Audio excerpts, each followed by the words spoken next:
this was a PlayStation 3 game released back in 2009, and it is well known for being one of the most brutal games of modern times. The simple fact is, no matter how much difficulty you may seem to have with one game here or another, most games nowadays are actually quite easy. None of them are really brutal like the old day games were. This one was so difficult, in fact, that what you just saw there was this weird little feature that they built in, sort of like a community feature where you are actually able to see how other players have played the game. Now, it's not a multiplayer game by any real sense of the term, but it does have some community aspects about it, like, for example, those little shadows. You touch a bloodstain, which is a point where a person had died, and then you get to see how that person played. What did they do that made them die? This guy went, whoever that was, went and fought that one little monster there and died. And when and this game is brutally difficult. You will see lots and lots of bloodstains all over the frickin' place when you play this game. Boom. Dead right there. And that's because even these easy enemies, and these are the easy enemies, I'm defeating them quite easily without much effort, even they pose a challenge. If you let them hit you more than a couple of times, you're dead. You cannot go like any of these fights. You have to really take everything seriously. And that was one of the things that led to the popularity of this game. Now, it's not, in my opinion, not the best game in the world. I mean, the graphics are pretty good, and I do enjoy a good challenge here and there. And this is actually pretty close to the beginning of the game. So this is probably like the easiest point in the game that you'd ever actually play, but you're still seeing corpses all over the freaking place, or rather the bloodstains, which were other players that died.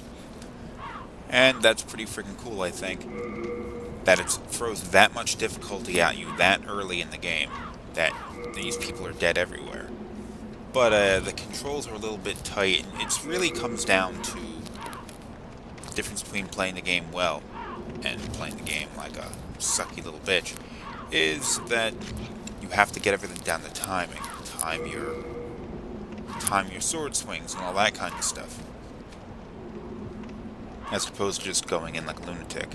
Now, what I'm doing right now is it gives you the ability to, the game with the community features gives you the ability to drop little hints for other players. Now, I've seen a few of these so far through this playthrough here, and you don't really have the ability to type in a comment. So you're just more or less choosing from a number of predefined notes that you can leave. Beware of blank ahead, or beware of traps, enemies, whatever ahead. And it's enough to piece together little clues to let other players know what to expect ahead of what's ahead of them. And once these community features do go offline, which they will go offline pretty soon, that's been announced, the game's going to be that much harder, and probably lose a significant portion of its appeal. That's also one of the reasons why I chose to do this. I regained my lost soul. I died here while testing this out. I wanted to do this now before the community features were disabled. Oh, jeez. No, took a hit. Oh, almost died. Now, I have a few healing items, and I'm being too stupid to use them right now. But pushing the square button right now would use the healing items to heal my character. Now, unlike most of my Until I Die episodes, I did not start this game at the very, very beginning, only because it takes you a little while to get through that stuff. There's a lot of videos you gotta watch. Oh, jeez, fire traps. So I didn't really feel like starting at the very beginning, but this is pretty early. Okay, healing time. Now, there are like stupid little traps, like that dude throwing fire bombs at you, where it can seem really cheap at times. Like the kind of damage they do on you feels like cheap damage, not like it's actually giving you any real difficulty, so much as it's tricking you into dying. But it's not really the case, because I mean, you go and you die because somebody threw a firebomb at you, but because you weren't using the shield properly. That kind of stuff. Like, if I were using the shield properly right there, I would not have taken the damage I just did. So if you die, it's probably because you did something wrong, not because the game was being a punk ass. Using a lot of healing items now. I'm running out. Oh. Ooh, taking damage. Back off. No one to back off. Now, I'm not just swinging my sword like crazy, you also have power attacks, which take longer to wind up, but are more effective against armored opponents, or people like guys wearing a shield. Oh, fell down to where I was before.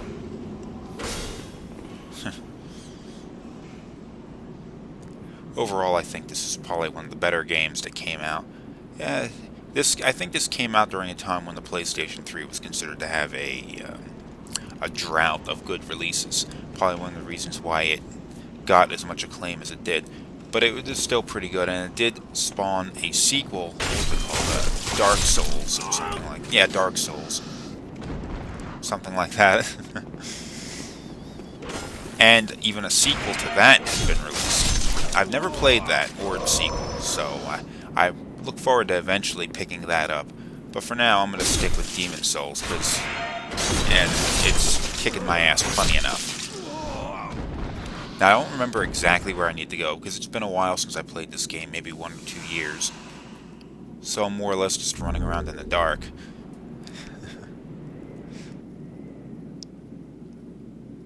Ooh, messages. Use spell on next enemy. What the hell, why not? No, why should I? See what this guy did. Oh, he ran ahead.